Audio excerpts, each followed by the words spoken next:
Hi, and welcome to the Seventh Christian Church's online sermon. You know, we always take a look at the Proverbs, check them out. Some people read a chapter of the Proverbs every day, and there are about 31 chapters to it. So you can read a chapter and get that wisdom. Did you know that Solomon had an heir? Yeah. He had someone that lived later on after him, well after him, at least according to what some people think. And that heir was a person that wrote some of the New Testament. And he was very wise. You know, let's check out this heir and see what he's saying along the lines of great wisdom. And that heir is, and it's, you know, this is not completely, absolutely, positively correct, but many of the commentators believe that James is Jesus' brother, the James of the writing the epistles. So this is the heir to Solomon, and genetically, but he's an heir to Solomon also spiritually, linguistically, and in those kinds of ways. Now James says to us, he says, who is wise and understanding among you? And he knows. He's sharp in this area. So he can say to people, to us, you think you're so smart? You think you're so wise? Who's wise? And he goes right to the point that he makes constantly, that some of the other writers don't make as poignantly and, you know, powerfully as he does. He says, let him show by his good life how you lead, how you live the good life, how you show people that we are part of the God family by our words and deeds. He says, by his good life, by deeds. So James is very big on that. It's, you know, he says not enough to say things, not enough to have faith. Yeah, you have to prove it. And there are a lot of examples that we've gone through. Also, he says, by deeds done in an amazing way that we would not tend to think of.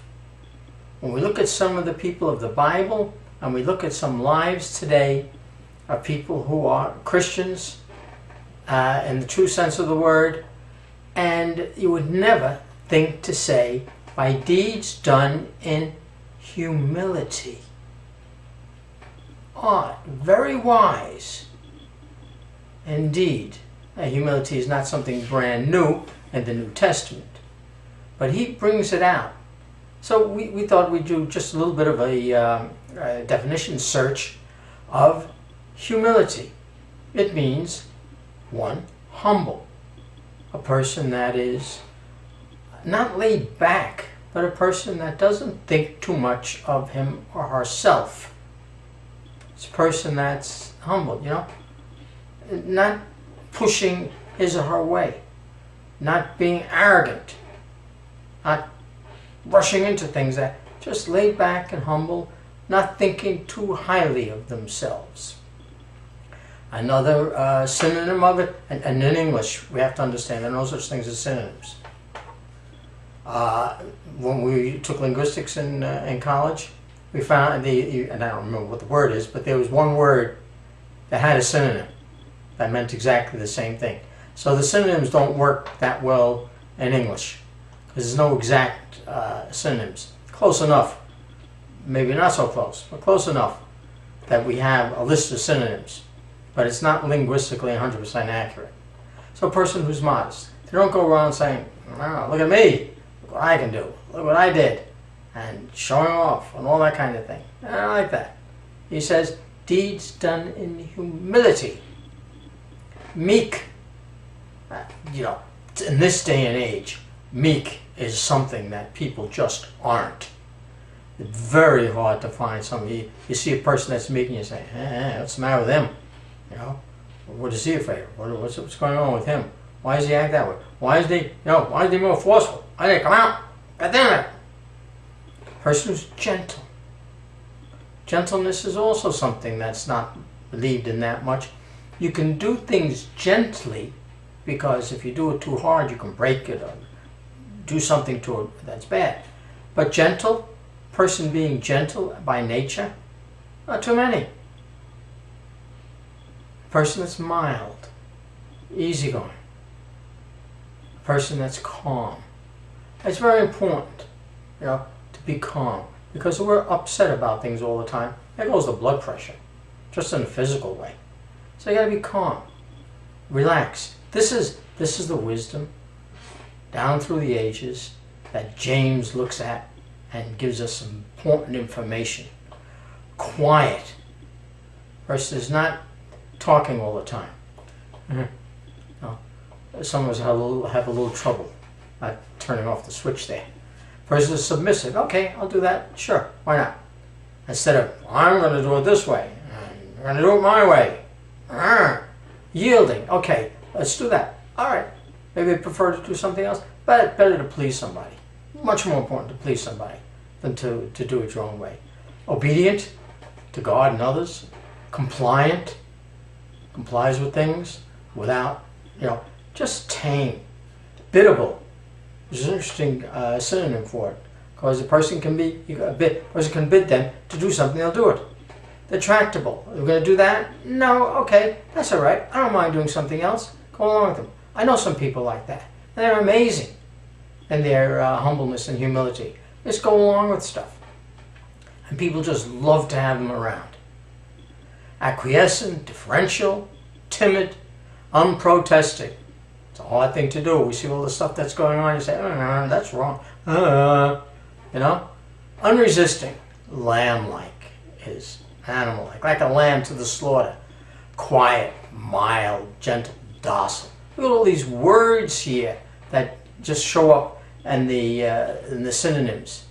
Self-effacing, diffident, self-effacing twice. Unassertive, unpresuming, all of these things.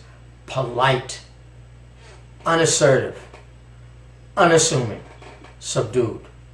All of this comes from wisdom. The humility from wisdom. The psalmist says, the meek shall inherit the earth and enjoy great peace.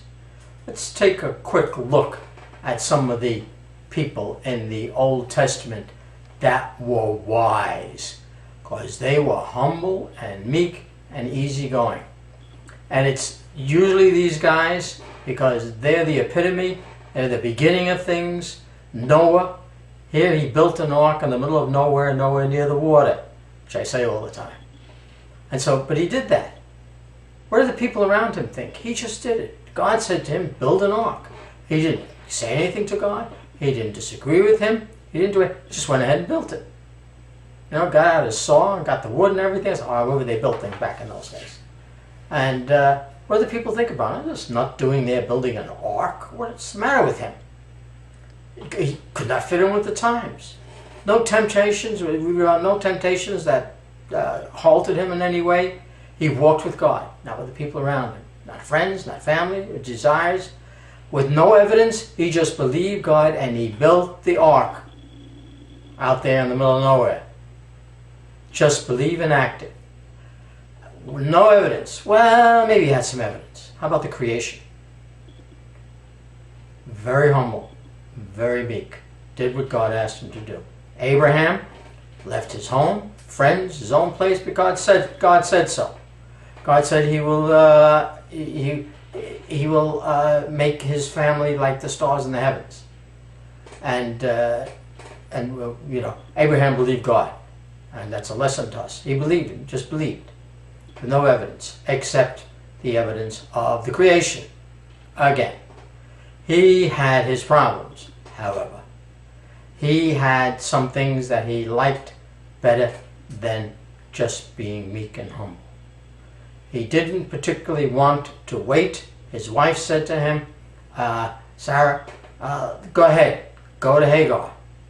So, get this thing, because he's anxious. He wants to get this thing going along. And he did, and he had problems. God asked him to sacrifice his son.